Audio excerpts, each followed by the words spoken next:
sun visors on this SL are completely knackered. In fact, they are full of a fine green powder. See that dust coming out here, which is what's left of the foam. So we are going to cut this open, put new foam in there, replace the mirror, glue it back together, and save ourselves a couple of £100 getting a new one. Start off by cutting along the top seam here, not all the way along, because this bit's quite difficult to glue at the end, just along here, using a sharp scalpel or a sharp pair of scissors. You can also use down all the way to the end, or cutting this bit here. We've just cut to the end here, and that should allow us to get this out. Being glued onto the cardboard, and by the looks of it, folded round the frame like this, but these are two separate pieces here. So I imagine what would have happened is this would have been folded over, one big piece of foam folded over and glued to the top like that. We're going to do it slightly differently. Comes out the two U-shaped holes at the bottom. There you can see what's left of the foam. Well, do that over a bin. To strip all the rust off here and then probably paint that up with some form of galvanizing paint. Second job will be to get hold of some probably water resistant cardboard. I mean, we could use this piece, but I think what we'll do is just get some water resistant cardboard in there. Then we may have to source another mirror. That one looks a bit knackered, sorry, a bit broken. So let's see if we can get that mirror out. It's like this mirror actually clips into this plastic frame, so we're just going to try getting that out without actually removing it from here. It slides into this plastic casing there, so we don't need to bother taking that out. Okay, we're going to de-rust this here. Just going to put it in a little rust bath here, consisting of 19 small glasses of water and 1 small glass of built Hamber deoxy crystals, and that will take off most of the rust. That's hot water in there, that's boiling water. So we're going to just put that in. Just before I do put that in, I'm just going to go over it with the wire wheel just to get the majority of the rust. Most of the rust actually comes off that with a wire wheel, but it's quite an awkward shape and there's lots of rust lurking down these little gaps and holes. So it is in the rust bath we go. We'll leave that overnight. That should get most of the rest of that rust off. What to do with this piece of mirror here? I think we're just going to chuck it in the rust bath and see what happens. We may actually have to get another piece made up or something. It's just basically a chromed piece of metal. But let's see what happens if we put that in the rust bath, see if we can get rid of all of that rust without damaging it and ruining it too much. We're getting the rust off the metal bits. I'm just experimenting with, this is some leftover foam that we had from trimming the cars. This stuff here is too thick for this. I think it's just going to be slightly too thick, so we've got some thinner foam, so I might just cut the profile out in thinner foam and see if that works. Rounded the edges just with a sharp pair of kitchen scissors, and now we're going to see if that fits in there and trim as necessary. That's a perfect thickness. We may just have to trim out something here because there's a profile there, but that is a much better thickness. We're just going to have to trim some of this down. So to do this job, we're going to be using foam that's exactly 2.5 centimetre thick, and that works pretty well. This has been sitting overnight in the rust bath, and all of the rust has come off, especially the rust in the difficult places that you can't really get a wire brush to, like down these holes, etc. So we're just going to, I think we're just going to spray this up with a light coat of MRO chrome galvanized coating, and that should protect it from rusting in the future.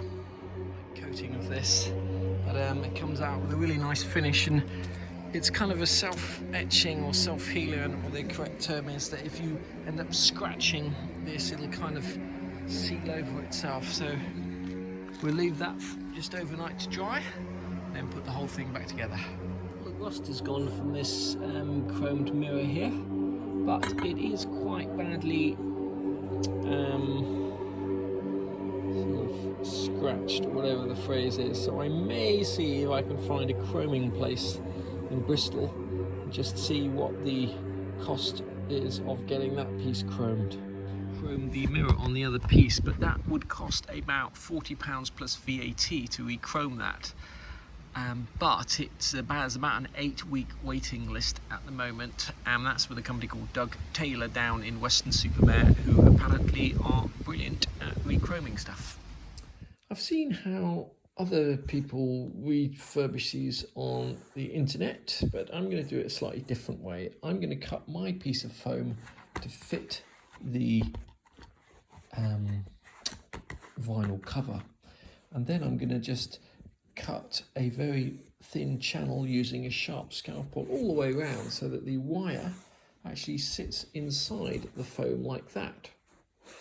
And then I'm going to put the whole thing, you see, with this you don't actually need a piece of cardboard in here. This isn't going anywhere, so I don't know what the point of the cardboard is. What we will have to do is cut out a little section for the mirror. Now, but came out, that bottom corner there was actually broken off, but it's not sliding in easily, so we're just going to try and use a bit of fairy washing up liquid. Best will in the world, that is not going to fit in there. I could try heating this up with a hairdryer, I suppose, to soften it up a bit, but what I think I'm actually going to do is just make a little incision down there and hope that I'm going to be able to glue that back up. Attempt to film the gluing of this by hand, but I'm actually going to use super glue to glue this joint together, because my experience down here is that super glue effectively melds the plastic together, and I think that's going to be a strong enough join. So I'm just going to try and super glue that really carefully and see how that comes out. I'm just going to start by taping off using masking tape to pull this together, and then putting a very thin bead of super glue down there and seeing if I can exactly glue this back together without any sign of a join. Now that either side of this is glued and dried, it dries pretty quickly, that super glue, we'll just glue the bit underneath it. So just a matter of running a small bead of super glue along here and pressing both sides together. That is pretty much job done on this sun visor. I have to say that's come out an awful lot better than I thought it would. I made a few mistakes, primarily when I was actually making the cut, and not cutting along the seam. So I guess the only advice I'd give, remember that this seam here won't be seen at all, but it's a lot cleaner than some of the other seams. The other thing I'd say is there's no cardboard inside here, you don't need it. And I didn't bother cutting out a bit for the mirror either, because once again, this is a nice plump headrest, and it's fine just the way it is without the cardboard inside. So we just need to fit that back onto the car and do the other one. And I imagine that when you do the second one, if you were doing this yourself, that you would be a lot more careful when you cut along this seam here.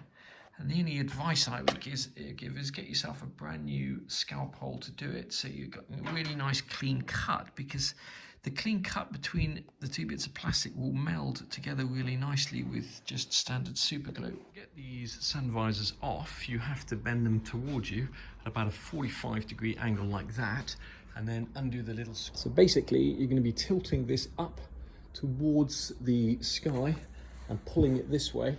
Don't lose that bit when it comes off, and this should just pull straight out like that.